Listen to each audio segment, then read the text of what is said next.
This is the Erasing Shame Podcast, Season 5. Diverse perspectives discussing what matters. This is the October 2021 edition of Erasing Shame. We're recording on Halloween, which is Hallows Eve. My name is DJ Chuang, one of the co-founders and co-hosts. And since most of our audience is listeners rather than viewers, I thought it'd be helpful to the listeners to actually introduce our voices. Oh. So I have two of my co-hosts with me. So I'm going to ask them to say their name and location. So again, I'm DJ Chuang here in Orange County, California. George, would you go next? Yeah, my name is George Xiong and currently located in Chicagoland, Illinois, north suburbs. So we're up in Libertyville. Thank you. And Hannah. Hi, I'm Hannah Lee Sandoval. I'm in San Fernando Valley, Los Angeles County, California. Yes, wonderful. And our fourth co-host couldn't join us because she's moving from Virginia and up north towards, is it Jersey or Boston or something like that? But the topic for tonight is fear.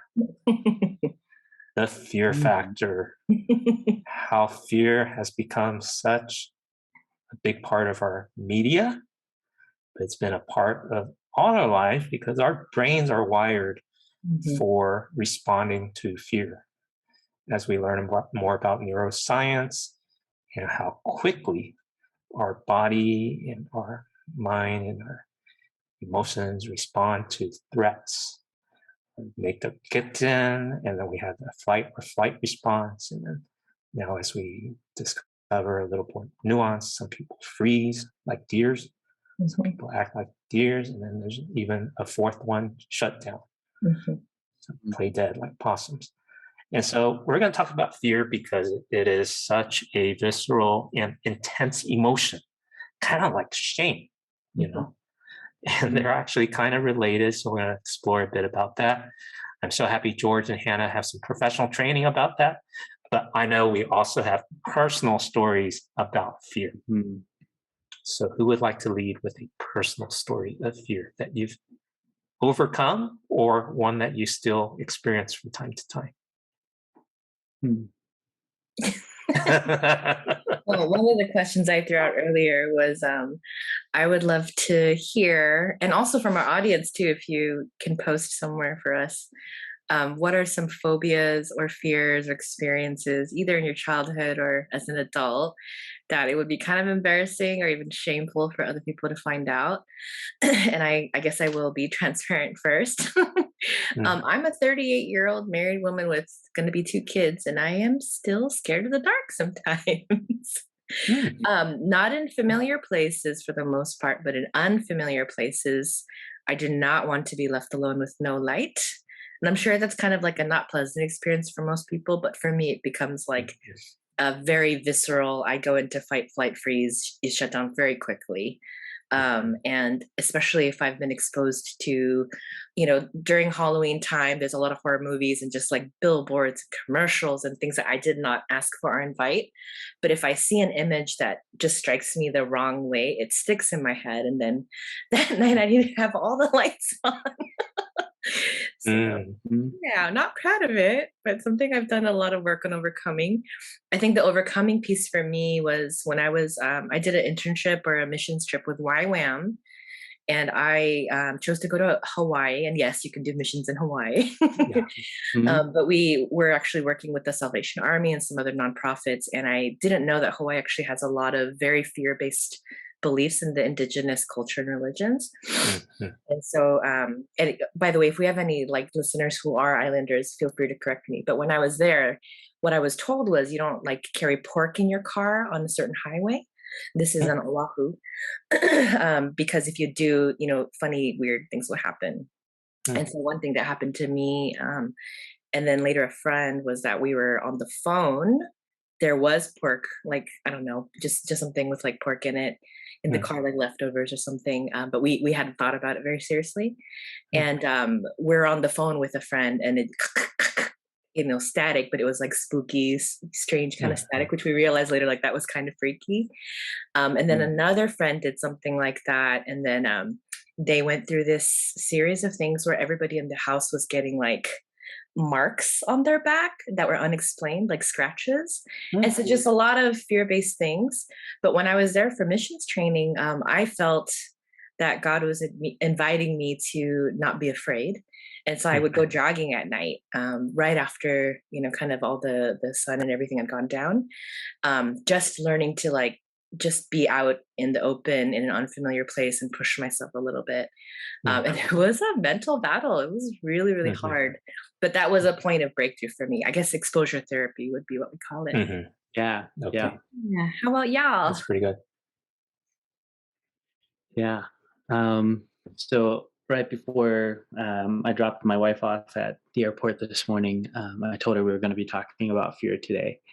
And I was like, I don't know what I'm afraid of. And she's like, yeah, because you can't be afraid of anything because I'm afraid of everything. And I need you to be okay with anything that pops up in life. And so she's like, so you can tell them that the reason why you can't be afraid of anything is because I'm afraid of everything. Which is somewhat true. I can't be afraid of bugs. I can't be afraid of critters. I can't be afraid of, being in the dark. Although I will say being in the dark, like there are still moments where I freak myself out.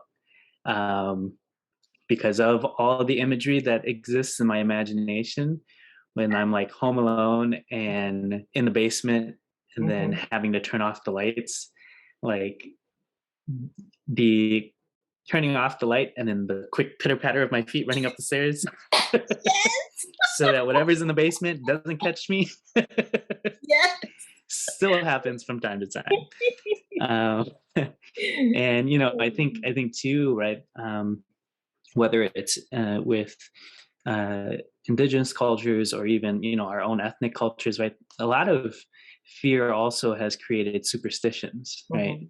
Like you don't do certain things, right? And so like in the Hmong culture, you don't point at the moon at night because if you do, you get a cut behind your ear. And like there are millions of Hmong people, well, I don't know if millions, hundreds of thousands, because I think there's only like 600,000 or 700,000 in the US, who will attest to having a cut behind their ear after pointing to the moon. I think it's a belief thing where like if you believe that that's true, it actually happens. But I don't believe that it happens, so I'm always mocking it and pointing at the moon. And my wife is always like, "No, don't do that."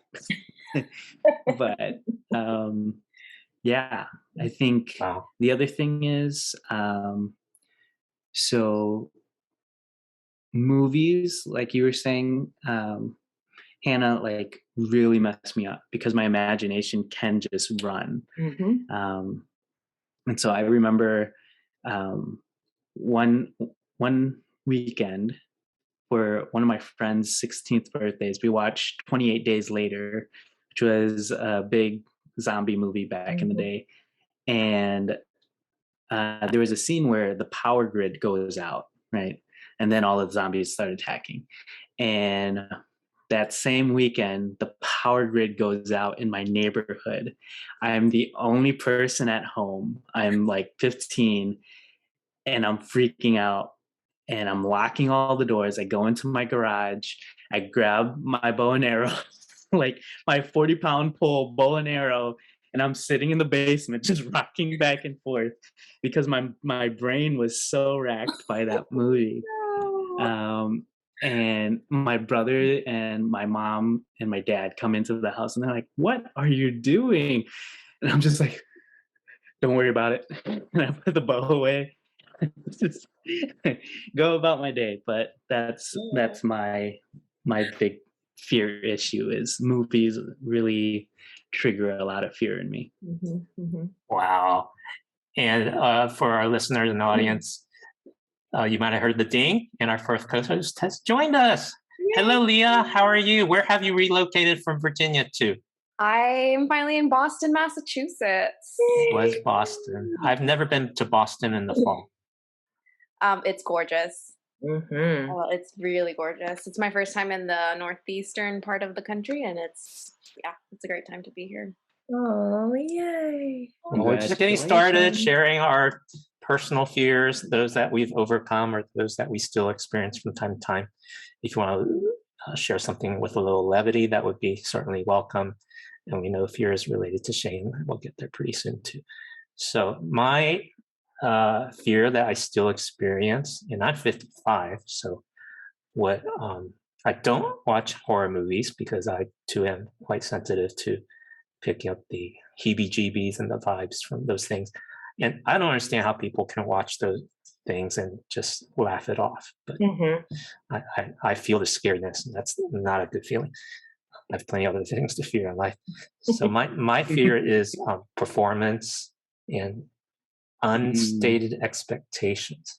So yeah, so whether that's cultural faux pas or people thinking I wouldn't know how to behave in a certain situation, or there's a time where I have to deliver results or something, and the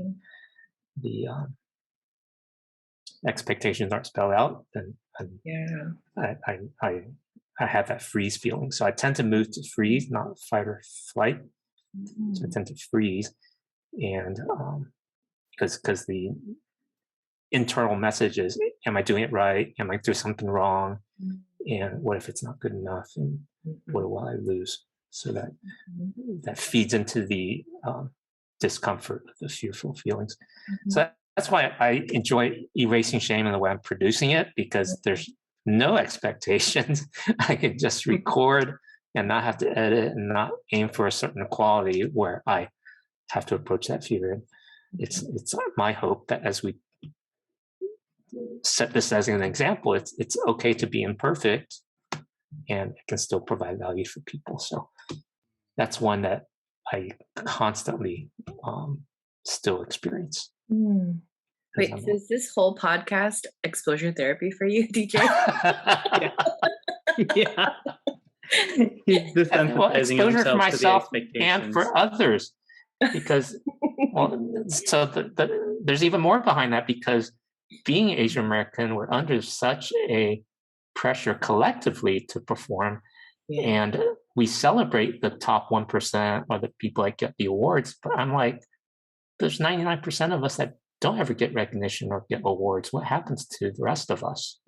Now, I consider myself among the 99%, even though I've authored a book. I've done a few things that people might consider accomplished, but I see myself as a normal person. And then on top of that, the latest research say that among young adults ages 15 to 24, suicide is the number one cause of death. So I'm like, there's such despair because we don't quote unquote perform, or we don't feel like we're enough. And so that's even more the reason why part of why I started erasing shame 3 years ago, 2018. Glad you did. Sorry. Leah, do you want to ante up with your fear story? Rodents. Oh yeah. Oh my gosh. Even hamsters? I'm sorry? Even hamsters? I mean, they're fine. I'm not a huge fan, but I just, rats and mice, I can't do them. In my old job, like I had snacks in my drawer, and because I'm constantly hungry. And I just didn't realize there were mice. Like the building had a history of like mice coming into the building. And one day I just saw one just go up on my desk while I'm sitting there. And I just ran and I did not look back. Oh no. I had to get a student worker to go retrieve my stuff for me. And like I refused. I didn't work in the office for like a week. And I had my husband come in and clean my office for me, disinfect it. And I never opened that drawer that the mice was hiding in, like until I left. Like I just never opened it. I was like, I know there's no mice, but I just yeah, I can't do it. I don't know where this fear came from. Yeah, I was just gonna ask, because you've lived abroad and traveled quite a bit, so I wonder what you've been exposed to in terms of environment. just yeah, I can't. I think there's just something about like I just don't want to be near it. I'm okay if it's like behind a cage or if it's like 100 feet or yards away from me, but I don't know. So, did movies like Ratatouille give you the heebie-jeebies? Is that a horror movie for you? No, that's totally fine. It was cute. The rat was like genius. It's contained in the screen. Yeah. And it's an intelligent mouse. Like I'm assuming it has great hygiene if it's like cooking for people. Um but I can't. I physically started exhibiting like Oh. signs of trauma after that. I got on my desk. I would just shake and just it was a whole ordeal after that. So yeah, rodents for me. Yeah. How about spiders? I'm okay with spiders. Okay, so then I have what for spiders, what you have for rodents. I think even, the kitchen mouse are cute. I'm known in seminary for saving one. We had a mouse that was going from dorm to dorm kind of in our Fuller seminary. And it ended up in our house and we pulled the fridge out and it like crawled up my arm. And, I was just surprised. It was just a surprise element, but I was surprised how cute and small it was when we caught it on a sticky trap. And then a bunch of seminarians, future pastors, mind you, came over talking about the various ways we could kill it without giving it pain. And then while nobody was looking, I sneaked it out of the apartment complex and I released it into the trash can way over in the School of Psychology. We've named him Hungry Jack. Oh man. Oh. They're so cute, Leah. They're just hungry little animals. Have you guys seen nutrias in real life? Nutrias? Yeah, Google this. It's basically giant rats. Like they're like big and they look like rats and they're in the rat family. Wow. And it's a thing. And I'm deadly terrified of coming across one day. Oh. Oh. Well, don't come to Chicago. Yeah. Rats.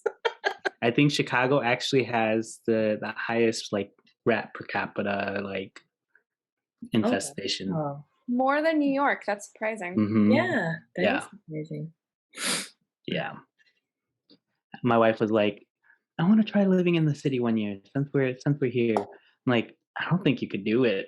And we went and visited some friends and they had like a lower level parking garage. And as we were driving out, like just rats running across everywhere. And she was like, yeah, nope, can't do this. So, yeah, not Chicago. Leah, but if you had to choose between zombie apocalypse and rat apocalypse, would you choose zombies? Easily. Oh my gosh. I'd rather take my chances with zombies. Oh man. That is the thing about fears and phobias, right? They're just so like not logical or rational. It's just very emotional and visceral. That is so funny and very unique and individualized. Yeah. Yeah. Yeah, and I think that's huge. And I think it was interesting, right? Because DJ, as you posed the first question, I was like, how often do we actually talk about our fears in community and in society, right? Where I was just like, oh, I don't think I've ever been asked this question like in just a regular setting before, or had conversations like this with friends before. So that's one thing that is just really interesting. But I think too, the point that you were making, Hannah, is just fear is very unique to the individual and to their experiences in life that kind of have created those visceral reactions to the fears that they experience. And we can kind of look at fear in a few different categories, right? We can see fear as an emotion, right? As a bodily response to our environment, trying to kind of share with us how we're experiencing what's happening around us, and even as a protective measure, right? Those of us who are able to still feel connection to our physical sensations, and I make that note because individuals who suffered from trauma, right, oftentimes find it very difficult to connect to their physical experience. And so when we experience those things, the goosebumps, the butterflies, the racing heart rate, right, it tells us that we don't feel safe. It tells us that it's not a situation we want to find ourselves in. And then we jump into kind of the elevated state of anxiety, right? And there's this understanding that, if it's a generalized anxiety, right, that your mind is kind of just constantly feeling vigilant about things that you need to be paying attention to and having to plan for and be worried about, right? And then, kind of getting into more specific phobias, right? Or these irrational fears or, kind of heightened states of anxiety around specific issues. And that's kind of a space where it becomes even more unique to the individual. And I think oftentimes when it comes to fear, there is a lot of shame in around being able to say, hey, I'm afraid of this, or right, because nobody wants to be able to say or nobody wants to say I'm still afraid of the dark, right? I'm a grown adult, but I'm still afraid of the monster that might come and creep up and grab me from the basement, right? Yes. Yeah. So I think as we kind of continue this conversation, what have some responses to fear looked like for you as you've either shared it or seen someone else experience fear? What's kind of, let's start there. What's your reaction to seeing someone else in fear? And what that was that was a really good framework. So thank you, George, for sharing that. And as we explore how we respond or react to others experiencing fear, I think of some relatives that I know. They are afraid of anything outside of their home, and so they draw all their curtains and use little what they call those push pins to seal all their window drapes so that no one can look in. Even the top little window, decorative windows on the top of the garage doors, they have cardboards blocking those in case people want. They're fearful that people would look in. Yeah, borderline paranoia. That's a lot of anxiety. And then they would physically lock the garage door at night. And then any time in between things, the front door would be locked, and there'd be a chair in front of it, and they hide the keys at night. And there's no previous trauma, DJ? Well, I mean, they're immigrants, and so I don't know where that comes from, but it seems a bit excessive in terms of. Here we're in suburbia, and there's no past incident in that location that's happened. I'm guessing they may have lived through wars or some more difficult situations, but here in America, that habit is still there. And I've traded notes with some others that may not be such an uncommon thing for people that really like to have their curtains drawn, even though drawn tightly, not just having the light reduced.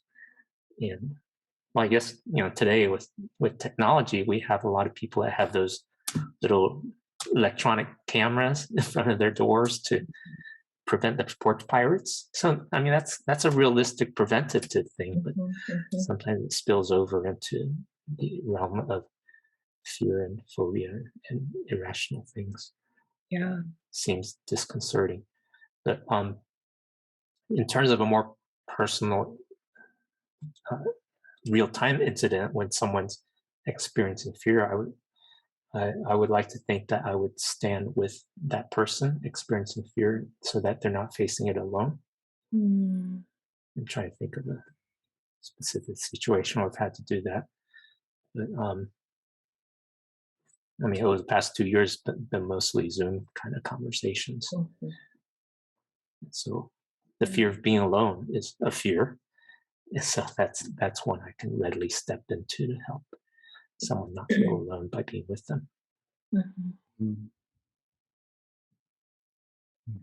I guess in my work, a lot of my clients, when they, well, one thing I've actually noticed with Asian Americans is that I almost feel like there's a good number of people who can pinpoint what the fear is and what their anxieties are and how they're Hmm. coping or avoiding. But then I also find that there's a sizable number of Asian American, very high achieving, high functioning adults who can kind of identify the surface things they're stressed about, but there's Mhm. such like layers of defense or even dissociation and trauma that it takes some time for them to even like earn enough trust. I need to earn their trust where we can together explore and develop awareness of the deeper fear. So like sometimes they'll be talking about this on the outside or the surface for like the longest months and months. And then like 6 months to a year in, suddenly it's like, oh, we finally pinpoint what that root was. And then it Mhm. eventually is like, oh, all those surface things make sense, but they're all coming back to the same core fear that you had or false belief, right? So for a lot of Mhm. people, it's like the fear of being unloved if somebody knew everything about them, or the fear of being alone and rejected. A lot of people have a fear of dying and dying alone and associating being alone with death, actually. Mhm. So one of the cool things that I really enjoy doing is doing intergenerational work, especially with Asian American families. But like, something as simple as I have an aversion to knives, and I have a real, I get threatened easily when someone tries to touch my neck. And I know that there were martyrs in my father's line. And so intergenerationally, if I look at it, I'm thinking, well, it makes sense that if some of my ancestors were beheaded because of their faith, right? Sometime in Korea, a long, long time ago, then it makes sense that for generations, their children and their children's children would have an aversion to anybody touching their neck and any sharp Yeah. blades. So in our home, if anybody leaves out a knife or they're handing a knife, I make a really big stink about make sure you handle it, you carry it Correctly. carefully. Mm-hmm. When you wash it and put it in the dishwasher or the dryer, make sure it's point down. But there's this real aversion. I didn't realize that my whole family kind of had a sensitivity around it. So then with clients, it's like, oh, you hate being out on the open water, or you hate being alone in the mountains, or just, something random to me. But for them, there might be a hidden story of actual trauma, danger, and death. So I'm wondering, DJ, for your relatives, like, gosh, maybe they had ancestors who died because somebody broke into their house or experienced severe trauma in war and danger and things like that. So that's been another layer of like the fear feels like mine, but it may Mhm. actually be a story that's been passed down Mhm. to enable our survival so that we stay away from those things and avoid those things that were dangerous to somebody in our bloodline. Mhm. Well, such as it is with Asian culture, the the Asian culture or the immigrant generations don't like talking about those things, and so we've grown up with many generations of shame culture where we don't talk about the fears and the weaknesses and the phobias and the superstitions. So my dad passed away about 10 years ago, and we discovered that he had so many superstitions, even in my name, how I was named was a superstition because he wanted a certain phonetic sound to be pronounced as a way of blessing to ward off the ghosts. And there's many more stories like that, I'd imagine. It's in some way a fear-based, shame-based culture. I don't know if that's the right way to describe it.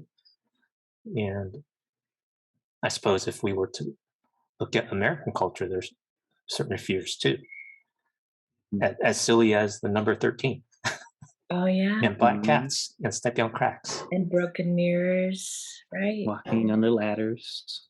Yeah. I have a question. So that question about how do you respond to other people's fears? And I'm wondering if anyone else resonates with this or has seen this, but growing up, I felt like having Asian parents in an immigrant household, like being afraid was often minimized, and kind of like the response immediately is, don't be scared. That's nothing. That's stupid. That's silly. That's childish. That's weak, whatever. But I would also get that from like my white American teachers and, you know, the leaders I was around, but about different things. And then each would look at each other's superstitions as like silly, but their own as like valid, right? Yeah, so that's something I experienced when I travel abroad. Actually, when I was in India, I saw little kids and kind of infants and toddlers with like big black marks in Goa, and then their hair cut short. And I asked, and they said it was to make them look unattractive to the goblins or demons that would steal the pretty babies. And so, of course, being an American, I was like, well, that's a shame, and kind of doesn't make sense to me, kind of silly. Like, these are beautiful babies who shouldn't have big black marks on their faces. But to them, that's a real thing. And I'm sure we Americans do things that people in India or Asia would be like, why are you doing that? So yeah, it's kind of, I think when we understand someone's fear or we experience something similar, we can like empathize. But if their fear seems to us irrational or unfounded or unfamiliar, it's easy to minimize or even mock and ridicule, right? Right. Yeah, there's that empathy piece that really needs to exist, right? And again, empathy is a space of understanding, right? And that's, you know, I think a real issue. One in Actually, no, I'm gonna take out that one, because that's a real issue in humanity's experience, right? Is that we disassociate ourselves from things that make us uncomfortable, right?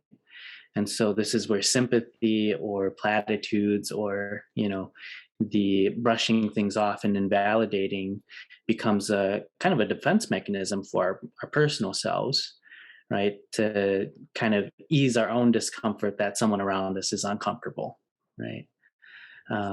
And if we, you know, really can step into that space of empathy and be able to say, oh, let me understand that a bit more, right? It allows us to actually respond in a validating and you know, more so healing way than simply saying, oh, you're being crazy, right?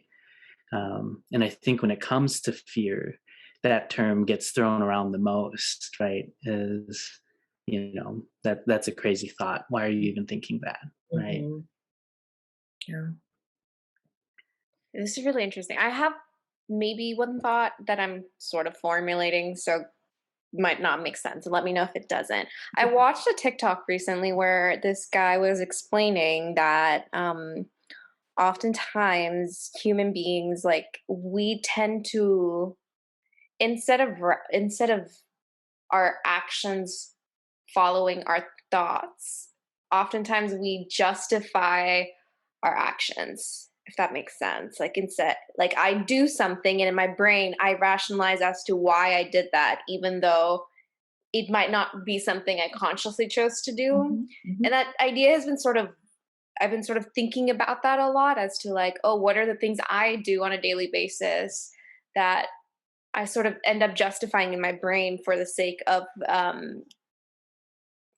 to not have any sort of cognitive dissonance. And I'm curious how fear and shame sort of intersect with that. Because I was thinking about when I first moved this country, I was 13, I just started high school, and my parents were terrified that I would like fall into the wrong side or get just start hanging out with the wrong crowd. And my mom refused to let me go to prom because she thought, she just didn't understand prom, and she was terrified. And I was like, I'm not going with a date. Like, a date doesn't mean you're like that they're your boyfriend or girlfriend. Like, I'm going with a group of friends. And she just would not have it. She wouldn't entertain it or anything. And like, after a few years, when her friends, like when other kids started growing up and she started seeing that prom is really just not that big of a deal, we're like, yeah, I kind of regret not sending you now. And it's interesting because now I'm thinking back, like, my parents had a lot of what I would consider irrational fears about me growing up in a Western culture. And they would say, oh, no, it's completely rational. Like, it makes sense. Like, you don't know what it's like to be a parent, to move to another country and raise your kids in a culture where, right? And Yeah. It's interesting because I sort of the where my family and I butt heads is that I am very curious about why people are the way they are, and my family isn't. And I used to do the mistake of like forcing my curiosity onto them and like trying to get them to like analyze why you do the way you do when they weren't really like consenting to that necessarily. But now that I'm thinking back, I'm like, I'm seeing patterns of like their fears and anxieties that have manifested into just everyday life and intergenerational trauma that and like I kind of wish like I'm like I wish you would be curious to like explore that about yourself so you can learn how to come out on the other side. But I think there is a very interesting connection between justifying your fears for the sake of avoiding cognitive dissonance. I think. I'd like to hear you guys' thoughts on that. Have you heard of the phrase action reflection? No. I don't know the context in which I heard it, but I mean, it was one of my mentors, John Kiersman Watson, who's super wise and learned. But I think when we were in the inner city talking about justice and community development, it came up. But this idea of you can plan and plan and plan down to the last detail, whatever your goal is to achieve. But sometimes you just kind of have to, at some point, you have to just go into it, not knowing what's going to happen and what all the factors are, because it's not your native environment.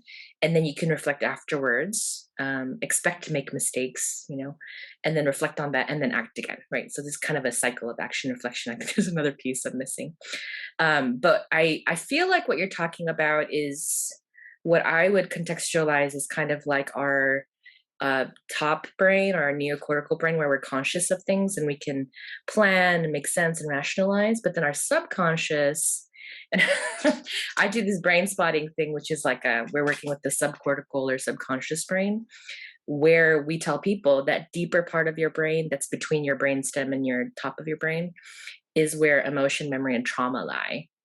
And the amount of information that's being processed there, the amount that goes up into your consciousness is very little compared to how much, the amount of information that gets flowed up from the emotional, kind of memory brain up to the conscious brain, it's way more than the traffic from your conscious brain down into your subconscious. So some of the work with clients is, well, a lot of times you're going to do and feel things that don't make sense because every action isn't from rational motivation. It's from your body and your emotion that's really driving a lot. And it's bringing the three into alignment, right? And trying to find balance and cohesion that brings a lot of the healing from trauma and whatnot. So what you're saying makes perfect sense is, yes, we do a lot of things because we're bodies, we're embodied souls, we're mammals, right? At the end of the day, we're mammals. And then we try and make sense of it because we have a larger cerebellum than the other mammals. Although I do sometimes wonder if like dolphins and elephants and horses and other very, very smart animals also do that. Oh, I ate one too many carrots and apples. Why did I do that? My stomach hurts. Yeah, it makes sense. Yeah. That's so fascinating. Yeah. And I think too, right,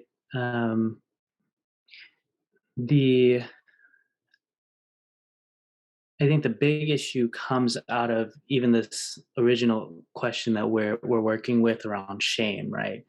And that is judgment breeds shame, which then breeds insecurity and all these fears that come with it, right? And so when we think about even the question, why do we do things and then find ways to justify it, right? It's because we're fearful of the judgment that would come after the behavior has already existed, right? And I think in terms of being able to strip away that judgment, right, and meet that situation with compassion allows for a lot more healing and understanding in that situation. That then requires us as individuals who are experiencing their fears, right, to either one, live sacrificially and say, okay, I can be okay because I understand why they're fearful in the ways that they are, right, and why they don't want me to take this certain step or act in this way, right? Or two, we, kind of create those boundaries and be able to say, well, your fears are impairing me from being able to enjoy the life that I'm wanting to live. And I have to just make this boundary and this personal decision for myself, regardless of where you are with your fear at the moment, right? And as Asian kids, we'll never be able to to draw those lines, right? But I think in that space, kind of removing that judgment, right, is part of the process of being able to say, this is my experience, right? And if I can not judge myself for behaving this way, but ask myself compassionately why I'm doing this, right? Then that allows for that wiggle room to be able to say, okay, maybe I don't necessarily have to respond this way. And so I think compassion and kindness towards ourselves is really like that starting space of just really letting our experiences be what they are. Because again, like if you're fearful about jaywalking, right? Why should someone else judge you for not wanting to jaywalk when they're jaywalking, right? Like that's an irrational state of mind to be in, to judge someone based on the behaviors that they're doing without knowing anything about why they're behaving that way, right? And so if we can show ourselves that compassion, we can then show that compassion to other people, and then make intentional choices around how to respond, how to react. And so, yeah, thanks for sharing that experience, Leah. And I think it is a hard space to be in, and we end up kind of missing out because people in general aren't able to show themselves compassion and understand why they do what they do, right? I think one thing that I'm still learning as a mom of a 3-year-old now is he has gone through his I'm scared of the dark, there's monsters, and of course he still loves Halloween, so it doesn't make any sense to me. But I initially found myself being just like my parents. When he would say, I'm scared, I was dismissing and I was minimizing and I was saying, don't be scared. You don't have to be scared. And I would rationalize why. I eventually learned and realized, okay, it's not going away. It's actually making it worse. He's getting more scared because I won't believe that he's scared. So what I changed to is, oh, okay, you're scared. Why are you scared? Oh, there's monsters. Oh, there's monsters. And then we would have a productive conversation exploring his experience. And then I would reassure him, I'm here. So now when he says, I'm scared, mommy, I'll say, okay, you're scared. I'm here. I'll protect you. And that was wonderful because just after I started doing it, maybe a month in, and he's only like 2 at the time, I think my husband or somebody said, I'm scared or I'm worried or I'm nervous. And my son said, it's okay. He repeated what we were feeling. And then he said, I'm here. I'll protect you. Wow. I realized when people say that they're scared or they're feeling fear, it's not that they're looking for someone to say, well, there's no reason for you to feel that way. What they're looking for is relationship and connection and reassurance and comfort.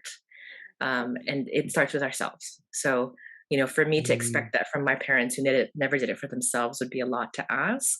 But for the next generation, I can start to listen to my own fears, explore where they come from, sit with them. And then I can also pass that on to my son, which he's already picked up so quickly. But that empathy piece, especially when we're fighting about things like vaccine mandates, right? I don't have to agree or understand why there's some parents and teachers and doctors even out there who are scared of the vaccine and fearful of our government mandates. I just kind of need to listen sometimes and understand. And I can have my own feelings and thoughts. But when I'm in relationship with somebody else, it's my job to listen and just be present. I don't have to validate or agree, but I can validate that they're experiencing what they're experiencing and be kind about it. So just a thought. Got political. Wow, that was powerful. That was powerful and personal. Yeah. And as I've heard all of you talk, I think of people that are fear of the unknown and versus people that are curious. And I think the people that fear of the unknown or fear of losing control tend to outnumber those who are curious. Yeah. And then the ones who are curious that might be too curious that are just foolish and get into anything as if they were courageous, but they need a little more wisdom on how to jump into things. But yeah, so for those of us being empathetic and supportive and validating of those experiencing fear, it almost sounds to me like on the other side, the person that has the fear has to come to a place within him or herself to want to change. Mm-hmm. And that may be very elusive for many people that are blinded by that fear. And I don't know what to do with that, but it doesn't help me to be annoyed or frustrated by that. Right. Yeah. So I'm trying to think, okay, what do I need to do in reaction to them? Because it's not my job to change them, but it can be my job to support. And it can be better for me to choose better reactions. Right. I think in my practice and in the work that I do with my clients, right, there are oftentimes a lot of fears that I have to wrestle with and that they wrestle with. And the starting question is, are you okay with this?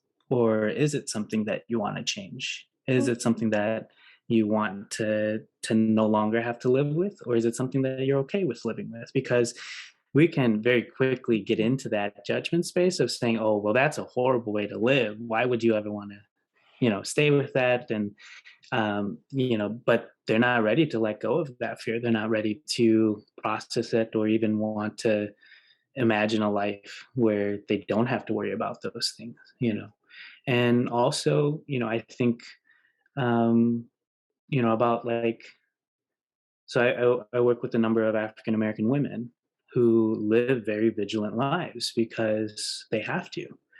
And it's a space where they've kind of just accepted that I have to be vigilant about my surroundings, about who I'm with, and anything that can happen. And it's not even a matter of, do you want to let go of that? It's just a matter of, I'm sorry that this is an existence that you have to, a reality that you have to exist in, right? And so, DJ, I think that's a huge question to have to ask within ourselves is, what am I doing about my response, right? How am I engaging with my discomfort? And I think to kind of wrap up, there are a lot more therapies and interventions that are coming out that are less diagnosis based. And we're not in a space of needing to diagnose in the sense of comparing yourself to what the norm is anymore. And hopefully this field will continue to grow, but I'm sure brain spotting is one of those spaces.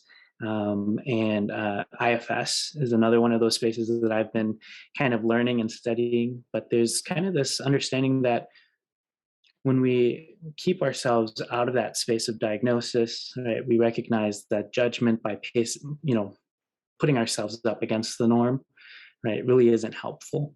And we really just need to be able to engage with our own stories and our own experiences and messages in order to be freed and function in a way that we need to in order to enjoy our life, not in order to make society happy based on our ability to function within their expectations. Right. Wow. And George, you're so articulate. Yeah. Yeah, drop your mic when you're done. For listeners, what is IFS? Yeah. So IFS is internal family systems, and Richard Schwartz is the founder of it, and it really is kind of just taking a look at the different parts of ourselves that tend to manage and put out fires whenever we're in seasons of distress. And so it's a very interesting therapy, and I think is continuing to grow. And I think brain spotting is something very similar, where we're kind of just reorganizing. Yeah. reorganizing our experiences. And I mean, everybody knows inner child, inner critic. Those are parts of the AFS system. Okay. Yeah. And so you hear yourself saying, a part of me wants to do this and a part of me doesn't. It's really engaging with those parts of ourselves. Okay, very good. Yeah, one of the things that we wanted to do with Erase Shame was to demystify the jargon. So I totally went super nerdy. So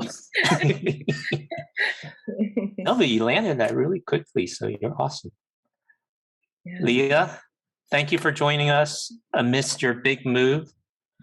This was a phenomenal conversation. I felt really good about it, and I thought it was really, really helpful. We all experience fear, and we've brought it to the light and given some handles on how we can help each other and get out from the shame of it, and also take some healthy steps toward getting help we need if we want to grow and change. Okay, that's a wrap for this episode. Thank you for tuning in.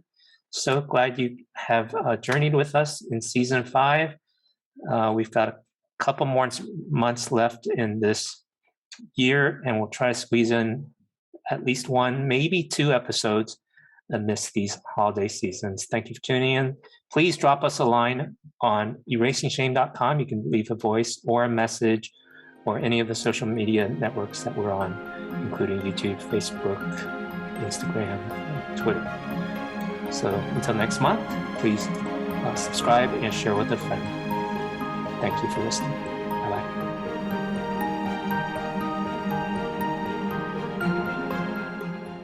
Thank you for listening to this episode of the Erasing Shame podcast.